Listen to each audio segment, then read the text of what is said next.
ಬೆಂಗಳೂರು ನಮ್ಮ ಹೃದಯ ನಗರ. ಇಲ್ಲಿ ನಡೆಯುವ ಪ್ರತಿಯೊಂದು ವಿಷಯ ಜನರ ಮನಸ್ಸಿಗೆ ತಾಕುತ್ತದೆ. ಇತ್ತೀಚಿನ ದಿನಗಳಲ್ಲಿ ಶಿವಾಜಿನಗರ ಮೆಟ್ರೋ ನಿಲ್ದಾಣದ ಬಗ್ಗೆ ದೊಡ್ಡ ಚರ್ಚೆ ನಡೆಯುತ್ತಿದೆ. ಕೆಲವರು ಇದನ್ನ ಒಪ್ಪಿಕೊಂಡರೂ ಇನ್ನು ಹಲವರು ಅಲ್ಲಿ ಏಕೆ ಶಂಕರ್ನಾಗ್ ಅವರ ಹೆಸರು ಇರಬಾರದು, ಮೆಟ್ರೋ ಕನಸೇ ಅವರದ್ದಲ್ಲವೇ ಎಂದು ಪ್ರಶ್ನೆ ಮಾಡುತ್ತಿದ್ದಾರೆ. ಶಂಕರ್ನಾಗ್ ಅವರು ಕನ್ನಡಿಗರ ಹೃದಯದಲ್ಲಿ ಅಚ್ಚಳಿಯದ ಹೆಸರು. ಅವರು ಕೇವಲ ನಟನಲ್ಲ, ಜನಮನ ಗೆದ್ದ ಕಲಾವಿದ. ಮಾಲ್ಗುಡಿ ಡೇಸ್ ಮೂಲಕ ಭಾರತೀಯ ಟೆಲಿವಿಷನ್ ಇತಿಹಾಸದಲ್ಲಿ ಅಚ್ಚಳಿಯದ ಗುರುತು ಬಿಟ್ಟವರು. ಆದರೆ ಅವರ ದೊಡ್ಡ ಕನಸು ಬೆಂಗಳೂರು ಮೆಟ್ರೋ. ಟ್ರಾಫಿಕ್ ಸಮಸ್ಯೆಯಿಂದ ನರಳುತ್ತಿದ್ದ ಬೆಂಗಳೂರಿಗೆ ರೈಲು ಮಾರ್ಗದ ಕನಸು ಅವರು ಮೊದಲ ಸರ್ಕಾರದ ಮುಂದೆ ಇಟ್ಟರು. ಜನರಿಗೆ ಸೌಲಭ್ಯ ಕೊಡಬೇಕು, ಈ ನಗರ ಶ್ವಾಸಗಟ್ಟದಂತೆ ಬದುಕಬೇಕು ಎಂಬುದೇ ಅವರ ಹಂಬಲವಾಗಿತ್ತು.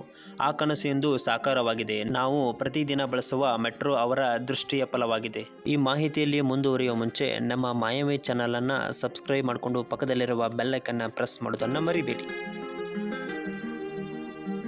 ಇಂತಹ ಸಂದರ್ಭದಲ್ಲಿ ಶಂಕರ್ನಾಗ್ ಅವರ ಪತ್ನಿ ಅರುಂಧತಿ ನಾಗ್ ಅವರು ಭಾವುಕರಾಗಿ ಶಂಕರ್ನಾಗ್ ಅವರ ಬಗ್ಗೆ ಹೇಳಿದ್ದು ಜನರ ಮನಸ್ಸನ್ನು ಕದಡಿದೆ. ಅವರು ಹೇಳಿದ್ದು, ಶಂಕರ್ನಾಗ್ ಅವರು ಎಂದಿಗೂ ಸ್ವಾರ್ಥವಾಗಿ ಯೋಚಿಸಿರಲಿಲ್ಲ. ಯಾವಾಗಲೂ ಬೆಂಗಳೂರಿನ ಬಗ್ಗೆ, ಜನರ ಬಗ್ಗೆ ಮಾತ್ರ ಯೋಚನೆ ಮಾಡುತ್ತಿದ್ದರು.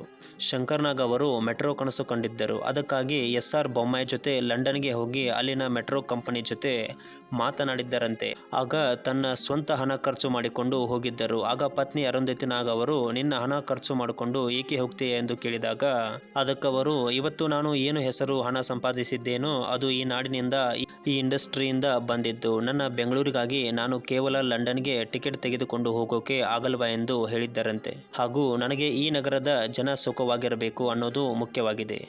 ಬೆಂಗಳೂರಿಗೆ ಹೊಸ ಉಸಿರು ತರಬೇಕಿದೆ. ಅದಕ್ಕಾಗಿ ಮೆಟ್ರೋ ಬೇಕು ಎಂದು ಹೇಳುತ್ತಿದ್ದರು.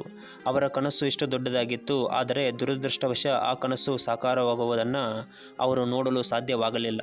ಇದೀಗ ಜನರು ಕೇಳುತ್ತಿದ್ದಾರೆ, ಶಿವಾಜಿನಗರ ನಿಲ್ದಾಣಕ್ಕೆ ಸೇಂಟ್ ಮೇರಿ ಹೆಸರಿಡಲಿ, ಆದರೆ ಕನಿಷ್ಠ ಒಂದು ಪ್ರಮುಖ ಮೆಟ್ರೋ ನಿಲ್ದಾಣಕ್ಕೆ ಶಂಕರ್ನಾಗ್ ಅವರ ಹೆಸರಿರಬೇಕು. ಅದೇ ಅವರಿಗೆ ಸಲ್ಲುವ ನಿಜವಾದ ಗೌರವ. ಶಂಕರ್ನಾಗ್ ಅವರ ಕನಸು ಬೆಂಗಳೂರು ಜನ ಸುಖವಾಗಿ ಸಂಚರಿಸುವುದು. ಇಂದು ಆ ಕನಸು ನಿಜವಾಗಿದೆ. ಆದರೆ ಅವರ ನೆನಪು ಉಳಿಸುವುದು ನಮ್ಮ ಹೊಣೆಯಾಗಿದೆ. ವೀಕ್ಷಕರೇ, ಶಂಕರ್ನಾಗ್ ಅವರ ಹೆಸರನ್ನು ಯಾವ ಮೆಟ್ರೋ ನಿಲ್ದಾಣಕ್ಕೆ ಇಡಬೇಕೆಂದು ನಿಮ್ಮ ಅಭಿಪ್ರಾಯವನ್ನು ಕಮೆಂಟಲ್ಲಿ ಬರೆದು ತಿಳಿಸಿ. ಧನ್ಯವಾದಗಳು.